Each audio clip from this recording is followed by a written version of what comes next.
இன்னைக்கு விஜயதசமி. ஆமாம், விஜயதசமி இன்னைக்கு திருவோண விரதம் வேறு. ஆமாம், அதனால் சாயந்தரம் குழந்தைகளுக்கு இன்றைக்கி வந்து பெருமாளுக்கும் சரி குழந்தைகளுக்கும் கல்கண்டு வடை அதான் கொடுக்கலான்னு பண்ணிவிட்டு மிக்சர் பண்ணிவிட்டு வர குழந்தைகளுக்குலாம் கொடுத்துடலான்னு இருக்கேன். அம்பாளுக்கு தான். ஆமாம், அம்பாளுக்கு இது தான். ஓகே, இது வந்து கல்கண்டு வடை. ஆமாம், எப்படி பண்ணுறதுன்னு பார்க்கலாமா? ஒன்றும் இல்லை. எப்படின்னா இப்போ வந்து ஊற வச்சுருக்கேன். இப்போ நான் எவ்வளோ உளுத்தம்பருப்பு வந்து கோபுரமாக எடுத்துட்டுருக்கேன். அதுக்கு 3/4 கொஞ்சம் இது வந்து கல்கண்டு ஜலம் விடாமல் இது நல்லா விதி ஒன்றா போட்டு இது கொஞ்சம் அரைச்சின்ட்டு அப்புறமா கொஞ்சம் சிக்கும் இல்லையா, அந்த டயத்தில் இதை போட்டுட்டு அரைக்க வேண்டியது. அரைச்சிட்டு வடை தட்ட வேண்டியதான். ஓகே, உளுத்தம்பருப்பு ஒரு டம்ளர் தான் சொல்கிறேன், இன்னும் ஜாஸ்தியாக இருக்கும். இல்லை ஊர்னோடனே அப்படி புதுன்னு வருது. ஒரு டம்ளர் இதில் கோபுரமாக ஒன்று போட்டேன். இது வந்து முக்கால் அளவுக்கு வந்து வெல்லம், அந்த கல்கண்டு இது ஒரு சுற்றின்ட்டு அதையும் போட்டு அரைச்சிட்டு தட்ட வேண்டியதான். பிரசாதம் குழந்தைகளுக்கு பிடிக்குது. ஓகே,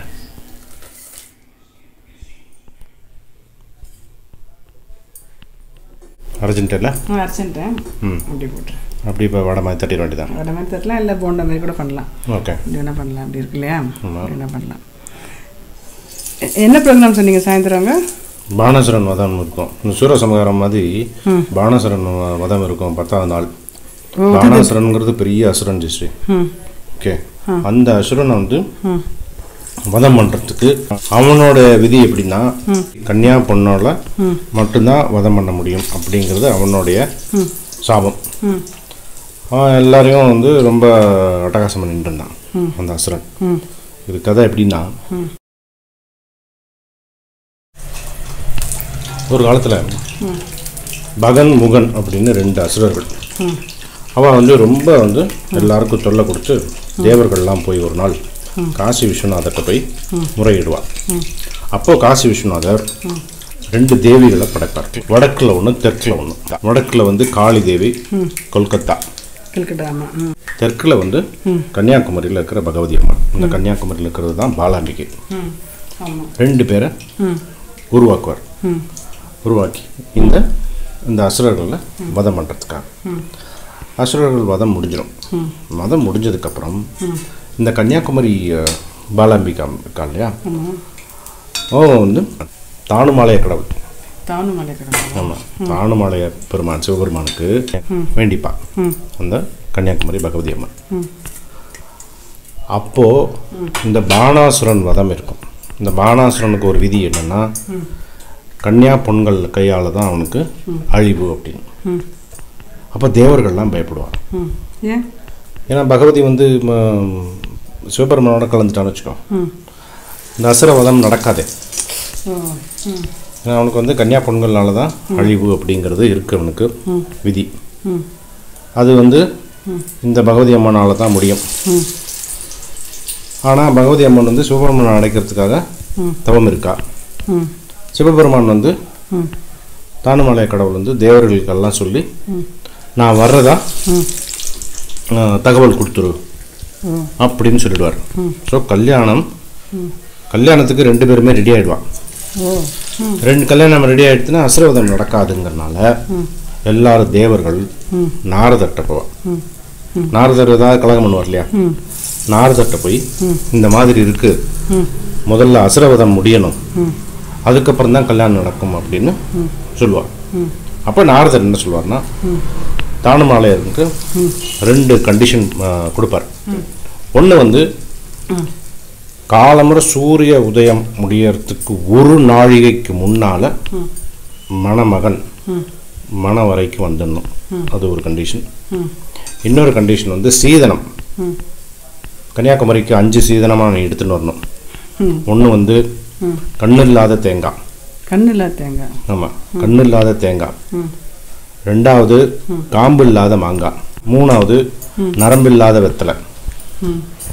4வது கணு இல்லாத கரும்பு. எதுவுமே நடக்காத. 5வது வந்து இதழ் இல்லாத பூ. இந்த 5 சீதனம் வேணும். அடுத்த நாள் சூரிய உதயத்துக்கு 1 நாழிகைக்கு கரெக்டாக 1 நாழிகைக்கு முன்னால் மணவரைக்கு வரணும் மணமகன் அப்படின்னு கண்டிஷனை கொடுத்துருவார். சிவபெருமானுக்கு இதெல்லாம் ஒரு பெரிய விஷயமா, சரி பார்த்துக்கலாம் அப்படின்னு அனுப்பிச்சிடுவார் நாரதரை. அடுத்த நாள் அவருக்கு வந்து சரி எதுக்காக இருந்தாலும் நைட்டே நம்ம கிளம்பிடுவோம். நாரதர் வந்து சொன்னனால இதில் ஏதாவது ஒரு கலகம் இருக்கும், நம்ம ஓவர் கான்ஃபிடென்ஸாக இருக்க வேண்டாம் அப்படின்னு சொல்லிட்டு நைட்டே ரெடி ஆடுவார் சிவன், தானுமலை கடவுள். ரெடி ஆகிட்டு பகவதி அம்மனை பார்க்கறதுக்கு வரும்போது நாரதர் சேவல் உருவம் எடுத்து சூரிய உதயத்துக்கு சவுண்டு கொடுத்துருவார். அப்போது சிவபெருமான் வந்து அடடா ஒரு நாழிகை முந்திருத்தே அப்படின்னு சொல்லிட்டு சரி அடுத்த நாள் போகலாம் அப்படின்னு நினைப்பார். அப்போது தேவிகிட்ட போய் எல்லாரும் அப்ரோச் பண்ணி அந்த பானாசுரன் வதம் முடிஞ்சிடும். கரெக்டாக இந்த டைம் அந்த டைமை நாரதர் மேட்ச் பண்ணி வதமாக முடியும், பகவதியும் சேர்ந்துருவாள். அது மாதிரி அதுதான் அந்த பானாசுர வதம் நடக்கும். இந்த 10வது நாள் விஜயதசமி அன்னைக்கு விஜயதசமி பாலாம்பிகை கோவிலெல்லாம் நடக்கும். இது நம்ம மூகாம்பிகை இருக்குல்ல, கொல்லூர், அது மாதிரி பரசுராமனால 4 அம்பிகை தெற்கு பக்கம் இருக்கு. அது 4 அம்பிகை கோவில் வந்து நாலாம்பிகா அப்படின்னு சொல்லுவாள். கொல்லூரில் மூகாம்பிகை, வடகரான்னு கேரளாவில் ஒன்று இருக்கு, அங்கே வந்து லோகாம்பிகை, வடகரால லோகாம்பிகை, பாலக்காடில் ஹேமாம்பிகை. அந்த ஹேமாம்பிகை வந்து என்ன ஸ்பெஷல்னா தேவியோட கையை மட்டும் செவிச்சு வேண்டிப்பா. நம்ம பாலக்காடில் ஹேமாம்பிகை, கொடுங்கல்லூர் மகாபகவதி, கன்னியாகுமரியில் பாலாம்பிகை.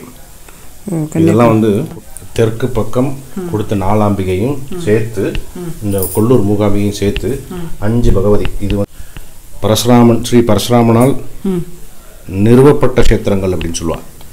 பஞ்ச பகவதி கஷேத்திரம். இந்த பகவதி 5 பகவதியும் முடிஞ்சா எல்லாம் நம்ம வந்து முடிஞ்ச டைமில் போய் பார்க்குறது வந்து ரொம்ப விசேஷம். ஆமாம், இல்லை கொல்லூர் போயிருக்கோம், கன்னியாகுமரி போயிருக்கோம். ஆமாம், நம்ம பார்க்கலாம். ஹேமாம்பிகை, லோகாம்பிகை, மகாபகவதி, கன்னியாகுமரி பாலாம்பிகை நம்ம பார்த்தோம். கன்னியாகுமரி பகவதி தான் சொல்லுவா, பாலாம்பிகை அது பார்த்துருக்கோம் நம்ம. ஹேமாம்பிகை, லோகாம்பிகைன்னு பார்க்கலாம். உங்களோட பேச்சிலே பார்த்துட்டு இருந்தேன்னா விட்டுட்டேன். இது இன்னொன்று கேட்கணும்னு நினச்சேன். இப்போ இந்த நவராத்திரியில் துர்கா மகாலட்சுமி சரஸ்வதி சொல்கிறோம் இல்லையா, அவருடைய வாகனங்கள்லாம் பார்த்தீங்கன்னா மகாலட்சுமிக்குலாம் ஆந்தை இருக்குது. ஆமாம், அதில் அது எதுக்காக அப்படி நார்த்துலலாம் வந்து ஆந்தையோட மகாலட்சுமி இருப்பாமா இல்லை கோயில் அது என்னது, அது என்ன தாத்துரியம் இருக்காது அது? ஆமாம், இந்த 3 அம்பாளுக்குமே வந்து துர்கை, மகாலட்சுமி, சரஸ்வதி 3 பேருக்குமே வந்து வாகனம்னு பார்க்கும்போது துர்கைக்கு வந்து சிங்கம், சிம்ம வாகினின்னு சொல்லுவோம். துர்கையை சிங்கம் இருக்கும், மகாலட்சுமிக்கு வந்து ஆந்தை இருக்கும், சரஸ்வதிக்கு வந்து ஹம்ச வாகினின்னு சொல்லுவோம், அன்னப்பறவை. துர்கைனாலே தைரியம், வீரம். இந்த தைரியத்துக்கும் வீரத்துக்கும் சிங்கத்தை வந்து உருவகப்படுத்துவாள். அதனால வந்து துர்கைக்கு வந்து சிங்கம் வந்து வாகனம். அதே மாதிரி மகாலட்சுமிக்கு வந்து ஆந்தை. மகாலட்சுமி அப்படின்னாலே செல்வம். இந்த செல்வம் சேர்றதுக்கு முக்கியமான ஒரு தகுதி நமக்கு என்ன தெரியுமா வேணும்? விழிப்புணர்வு, அவேர்னஸ். தூங்கக்கூடாது, அதாவது சோம்பேறித்தனம் இருக்கக்கூடாது, விழிப்புணர்வு இருக்கணும், எப்பவுமே ஒரு சுதாரிப்பு இருக்கணும் வாழ்க்கையில். அப்போ தான் செல்வம் சேரும் அப்படின்னு சொல்லுவாள். செல்வம்ங்கிறது வந்து பொருள் மட்டும் கிடையாது, எல்லாம் சேர்ந்தது. அதுக்கு வந்து இந்த சுதாரிப்பு, விழிப்புணர்வுக்கெல்லாம் வந்து ஆந்தை சொல்லுவோம். ஆந்தை வந்து தூங்கினாலும் முழிச்சுன்னு இருக்கும், அதனால ஆந்தை வாகனம் மகாலட்சுமிக்கு. அதே சரஸ்வதிக்கு வந்து அன்னப்பறவை. சரஸ்வதி வந்து கல்வி. ஸோ கல்விக்கு வந்து நம்ம வந்து கல்விக்கு முதல் படி வந்து தேவையில்லாத அதை விளக்கணும், தேவையானதை அறிவில் சேர்த்துக்கணும். அப்போ தான் ஞானத்துக்கு ஒரு பாதை வந்து அதுதான். தேவையில்லாத விளக்கணும். இந்த அன்னப்பறவையோட குவாலிட்டி அதுதான். அன்னப்பறவை நம்ம சொல்லுவோமே, நீரையும் பாலையும் பிரித்தெடுக்கும் அப்படின்னு சொல்லுவாளே, அது மாதிரி அதை வந்து உருவகப்படுத்துறதுனால அன்னம் ஹம்சவாகினி. அது ஆயிடுச்சுல. சரி, எனக்கு இந்த கல்கண்டு வடை பிரசாதமாக வச்சுட்டு அப்படியே காத்தால நைவேத்தியம் பண்ணேன். இப்போ குழந்தைகளுக்கு கல்கண்டு வடைன்னு சொல்லலாம், கல்கண்டு போண்டான்னு சொல்லிக்கலாம். போண்டா மாதிரி எடுத்துல போண்டா மாதிரி எடுத்து. இல்லை நீங்கள் இந்த வாகனம் சொன்னீங்களே, ஆச்சரியமாக இருக்குது. எப்படி இல்லை அது அந்த காலத்தில் வந்து டாக்குமெண்டேஷன் கம்மியாக இருக்கும்போது இமேஜை வச்சு ஒரு மெசேஜ் கொடுப்பாங்க. ஒரு இமேஜ் இருக்கும். இப்போ பிள்ளையாருக்கு மூஞ்சூர் அப்படின்னா அறியாமையை அகற்றத்துக்காக அது வாகனமாக கொடுத்தது. அது மாதிரி ஒன்றுக்கும் ஒரு காரணம் இருக்கும். அந்த டாக்குமெண்டேஷன் அந்த டைமில் கம்மி இல்லையா, அதனால ஒரு இமேஜ் கொடுத்து ஒரு மெசேஜ் கொடுப்பாங்க. ஸோ இது வந்து கல்கண்டு போண்டா இல்லைன்னா கல்கண்டு வடை, உளுத்தம்பருப்பில் பண்ணுறது. Super, thanks Yashvi. ನಿನ್ನ ಹೆಸರೇನು? ಮೈಥಿಲಿ. ಮೈಥಿಲಿ. ನಿನ್ನ ಹೆಸರು? ಮಹಾಲಕ್ಷ್ಮಿ. ಮಹಾಲಕ್ಷ್ಮಿ. ನಿನ್ನ ಹೆಸರು? ಅರ್ಷಿತಾ. ಅರ್ಷಿತಾ. ಅರ್ಷಿತಾ. ಅರ್ಷಿತಾ. ಅರ್ಷಿತಾ. ಅರ್ಷಿತಾ.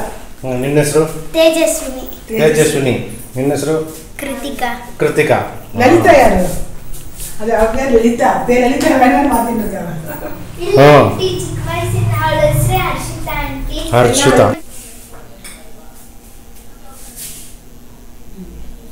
ನಮ್ಮಮ್ಮ ತುಂಬ ಇಷ್ಟ ಇದೆ ಆಂಟಿ. ನನ್ನ ಹತ್ರ ಇದಿದೆ ಆಂಟಿ, ನನ್ನ ಹತ್ರ ಇದಿದೆ ಅದಕ್ಕೆ. ನಮ್ಮಮ್ಮ ತುಂಬ ಇಷ್ಟ. ಅವರಮ್ಮ ಆಂಟಿ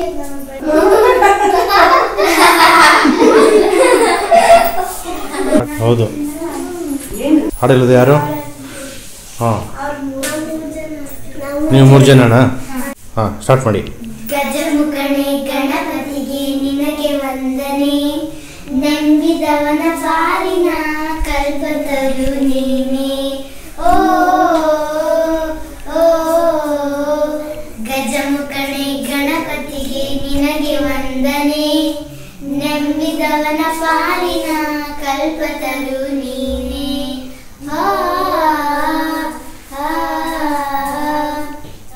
ಇವಾಗ ನೀವಿಬ್ರು ಹಾಡ್ತೀರಾ?